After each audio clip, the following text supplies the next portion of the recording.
16 meses se cumplen este sábado de la invasión rusa de Ucrania. Hoy Zelensky avisaba de planes rusos para atacar la central nuclear de Zaporilla. Rusia dice que esto es mentira. La voladura, que sí que es un hecho, es la de la presa de Kayovka el pasado día 6. Vamos a hablar de este episodio con el profesor Francisco Maeso y de los efectos económicos de la guerra. Señor Maeso, buenas noches, bienvenido. Buenas noches, Luis. Bienvenido de nuevo, además. Muchas gracias. Un gusto. Y lo sorprendente es que tanto Rusia como Ucrania se culpan mutuamente de lo que estamos hablando. Bueno, ya sabemos que en las guerras lo primero que muere es la verdad. Pero en este caso, como en muchas ocasiones en la vida, hay que hacer una investigación de quién tenía los medios, quién tenía la intención y a quién beneficia. La presa de Kajovka fue ocupada por Rusia prácticamente desde el primer día de la guerra. Y rápidamente, bueno, propusieron también a sus técnicos a cargo de la misma. Hay que tener en cuenta que estamos hablando de una presa que es la segunda más grande de Europa Occidental por volumen embalsado. Para que los espectadores hagan una idea, estamos hablando de casi 20 kilómetros cúbicos de agua cuando fue destruida.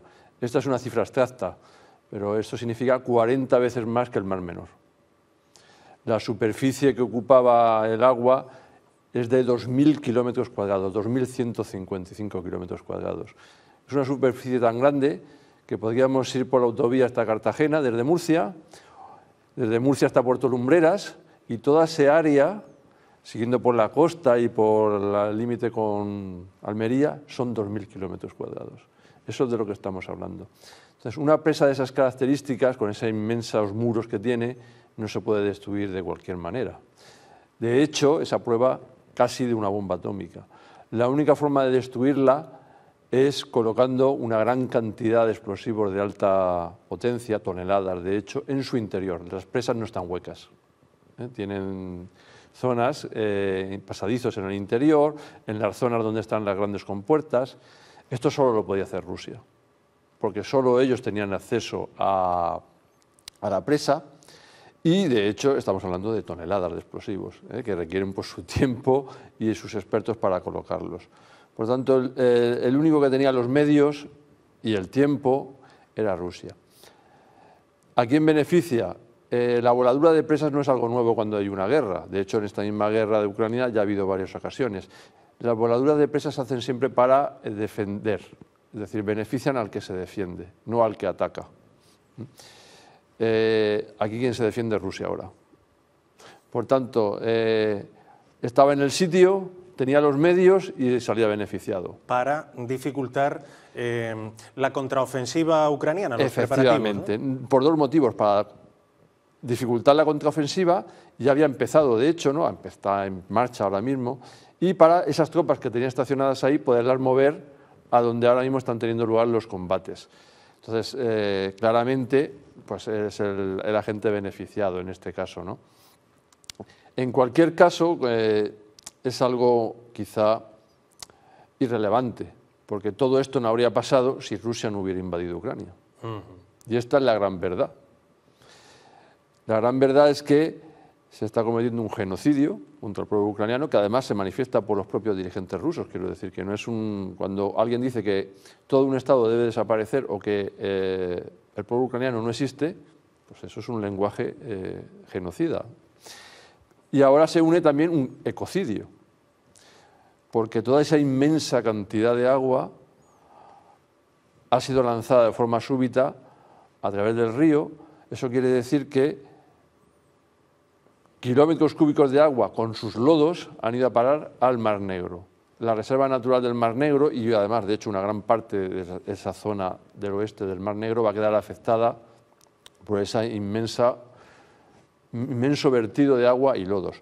Pero es que la agricultura en la zona sur de Ucrania dependía del agua de la presa. Aquí en Murcia somos muy conscientes de la importancia del agua. Esa agua ya no está. Las industrias, muchas de ellas dependen del agua. Casi cualquier industria hace un uso, mayor o menor medida, del agua. Ese agua ya no está. La generación de energía, tampoco.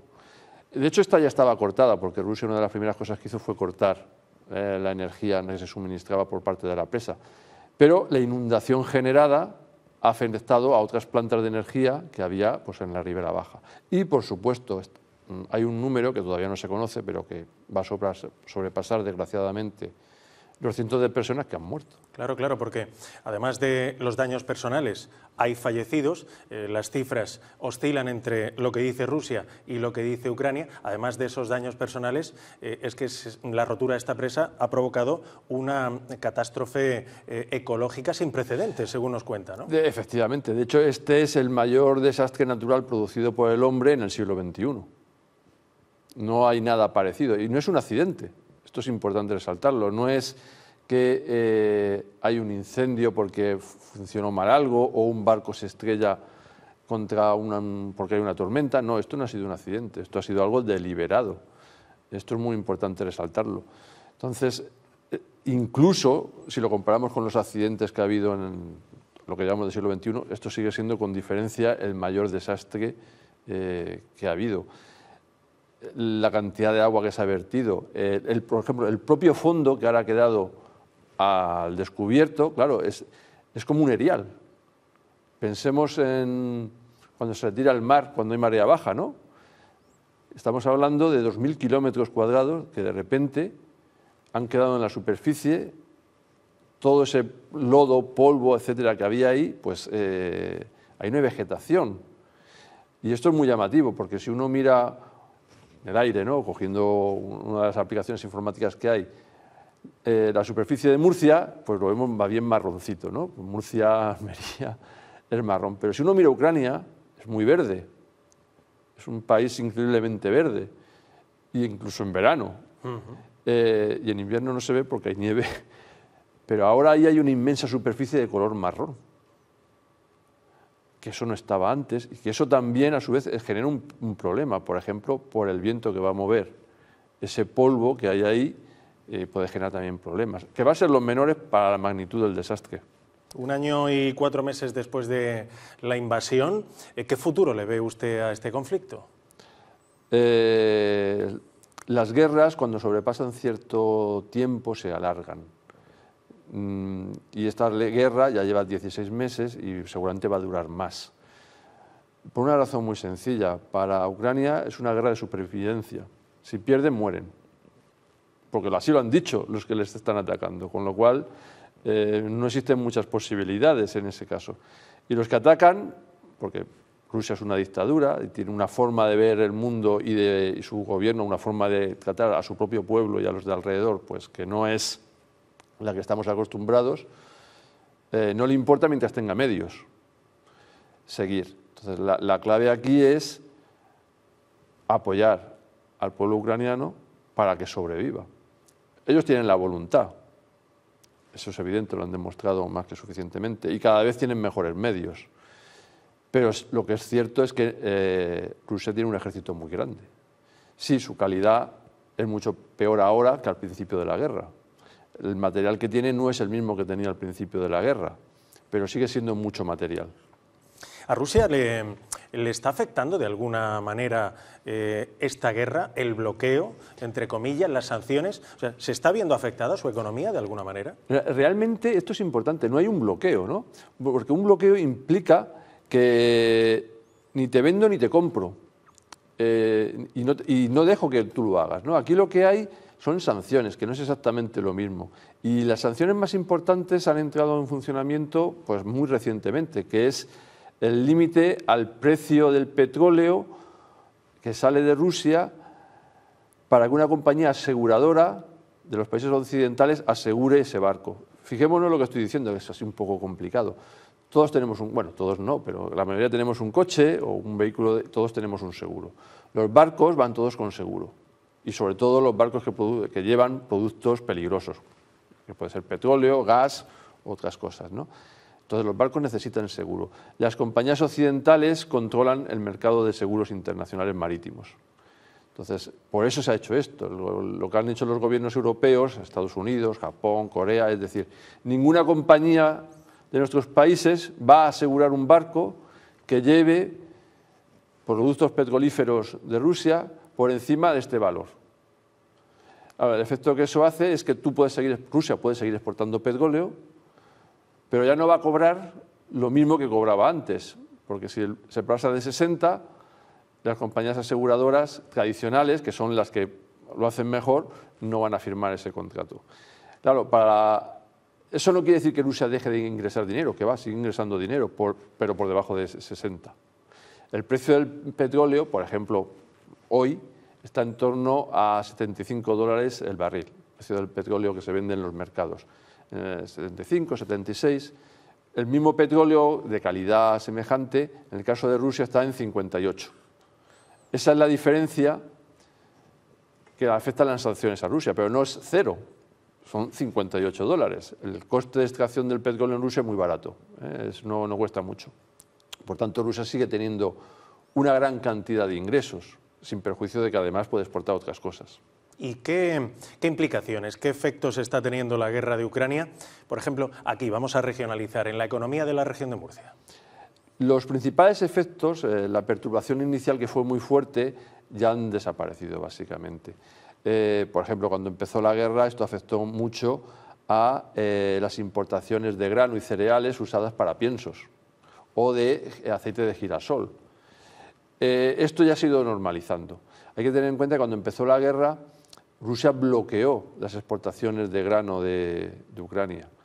Eso se solucionó. Ahora hay un acuerdo que se renueva cada 2 meses que permite la exportación de grano de Ucrania, con lo cual ese cuello de botella que se creó básicamente ha desaparecido. El resto de impactos también ha ido disminuyendo. Por ejemplo, los exportadores murcianos pues, han tenido que buscar mercados alternativos, han tenido que adaptarse al hecho de que pues Ucrania, y no digamos nada Rusia, porque está prohibido básicamente exportarles a ellos, pues no son mercados como eran antes. Entonces, han sido capaces de encontrar otras rutas, quiero decir, otros clientes, y por tanto la perturbación inicial, que fue pues súbita, porque no se esperaba obviamente esto, ha disminuido. El precio del petróleo ya no es el mismo ahora que cuando empezó la guerra, porque al principio de la guerra el precio se disparó, o el precio del gas. El precio del gas ahora mismo, que por ejemplo es muy importante para determinar el precio de la electricidad, de las luces que nos iluminan, ahora mismo en los mercados internacionales europeos está en torno a $30, porque bueno, utilizo el dólar porque es el precio de referencia, ¿no? A nivel internacional, una unidad estándar de gas, no voy a decirle exactamente cuál es, ¿vale? En el pico llegó, que fue en torno a agosto del año 2022, estábamos hablando de precios de en torno a 250. Esa misma unidad, ¿no? Esa misma unidad, claro, ahí ha habido un enorme... No es lo mismo pasar, como estábamos al principio, en torno a 15, 20, hasta 300, el impacto que eso tuvo en la inflación, no por el gas, porque España no es un país particularmente dependiente del gas a nivel general y mucho menos del gas ruso, pero sí afecta a la electricidad. Eso ya no es así. Sí, está ahora el precio del gas más alto que estaba antes de la guerra, pero no a los niveles estratosféricos que estaba antes. En marzo pasado lo entrevistamos aquí, nos contó que usted estaba casado y está casado todavía con una mujer de origen ucraniano. Mi pregunta es cómo lo lleva ella, cómo lo lleva la familia en general. La vida sigue y al final necesitas fijarte en las pequeñas cosas que te rodean para sobrellevar pues, ese dolor tan grande que hay, ¿no? Y precisamente lo de poder apoyar, de poder hacer esas pequeñas cosas de apoyo, de poder hablar con alguien que está allí y conversar con ellos, o ir a una manifestación, simplemente hacer acto de presencia, ¿no?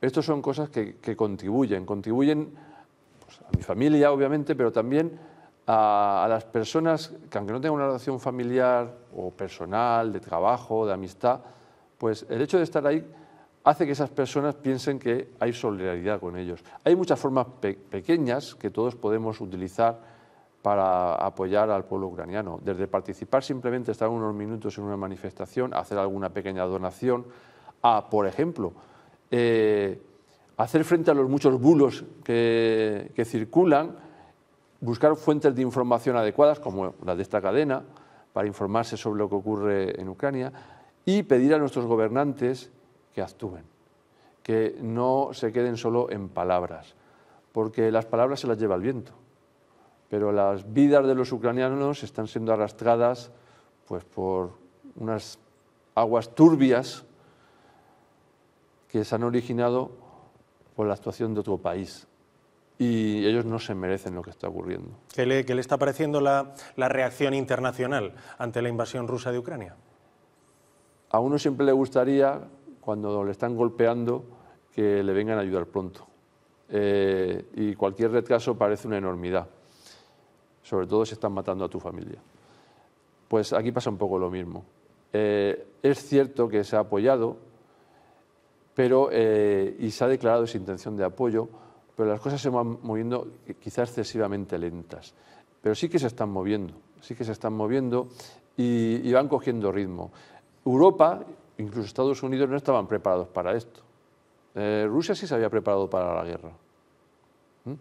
Eso, prepararse para la guerra quiere decir acumular, por ejemplo, material, acumular munición, preparar tus fábricas, entrenar a tus tropas.